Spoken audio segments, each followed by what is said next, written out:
You've explored many musical genres during the span of your career, including punk and roots music and whatnot.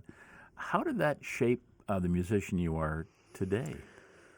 Well, it's kind of by osmosis, I think. Lots of kids expanding to Richmond. I'm shocked that they weren't there already. Yeah, Richmond joining other coastal health. So the Métis toddler, there may be an update today. More and more of the story producers, I think actually a majority of them have had experience now writing their own stories for web.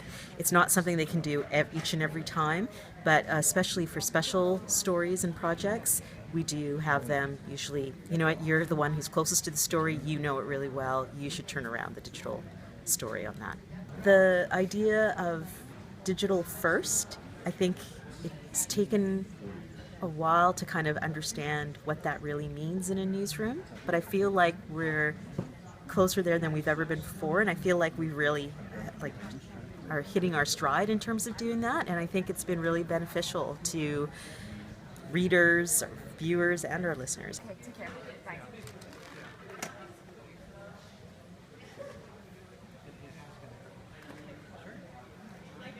Definitely for breaking news stories, it is challenging to get the whole picture because you're just so focused on turning around the information, especially for web. Like, you know, while you're tweeting, sometimes you're missing information during the press conference you have to go back and listen to, or some kind of announcement.